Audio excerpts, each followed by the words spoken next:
DPR itu katanya wakil rakyat, tapi kayaknya rakyatnya bukan kita deh.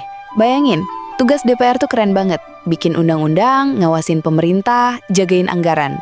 Tapi kenyataannya, lebih sibuk jagain proyek, kursi, sama amplop. Korupsi? Udah kayak franchise yang berjudul Korupsi Series, season tak pernah habis. Rapat paripurna kadang lebih mirip rapat keluarga mafia. Kalau bikin undang-undang, hasilnya sering bikin rakyat susah, tapi bikin pengusaha senyum lebar. Dan yang bikin rakyat makin muak, mereka digaji lebih dari 100 juta per bulan. Bahkan pajaknya aja dibayarin negara, alias duit kita dari keringat rakyat. Rakyat yang bayar pajak ngos-ngosan, DPR tinggal duduk manis sambil teriak, "Kami wakil kalian." Di atas kertas mereka wakil rakyat, tapi di dunia nyata, mereka lebih sering jadi wakil kepentingan sendiri. Rakyat, ya cuma dipanggil pas musim kampanye, abis itu dibuang kayak brosur basi.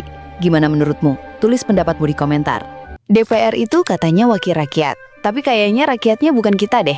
Bayangin, tugas DPR tuh keren banget. Bikin undang-undang, ngawasin pemerintah, jagain anggaran. Tapi kenyataannya, lebih sibuk jagain proyek, kursi, sama amplop. Korupsi? Udah kayak franchise yang berjudul Korupsi Series, season tak pernah habis. Rapat paripurna kadang lebih mirip rapat keluarga mafia. Kalau bikin undang-undang, hasilnya sering bikin rakyat susah, tapi bikin pengusaha senyum lebar. Dan yang bikin rakyat makin muak, mereka digaji lebih dari 100 juta per bulan. Bahkan pajaknya aja dibayarin negara, alias duit kita dari keringat rakyat.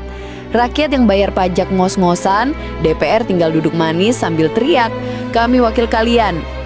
Di atas kertas mereka wakil rakyat, tapi di dunia nyata, mereka lebih sering jadi wakil kepentingan sendiri.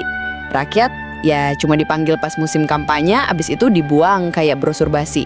Gimana menurutmu? Tulis pendapatmu di komentar. DPR itu katanya wakil rakyat, tapi kayaknya rakyatnya bukan kita deh. Bayangin, tugas DPR tuh keren banget. Bikin undang-undang, ngawasin pemerintah, jagain anggaran. Tapi kenyataannya, lebih sibuk jagain proyek, kursi, sama amplop. Korupsi? Udah kayak franchise yang berjudul Korupsi Series, season tak pernah habis. Rapat paripurna kadang lebih mirip rapat keluarga mafia. Kalau bikin undang-undang, hasilnya sering bikin rakyat susah, tapi bikin pengusaha senyum lebar. Dan yang bikin rakyat makin muak, mereka digaji lebih dari 100 juta per bulan. Bahkan pajaknya aja dibayarin negara, alias duit kita dari keringat rakyat. Rakyat yang bayar pajak ngos-ngosan, DPR tinggal duduk manis sambil teriak, "Kami wakil kalian."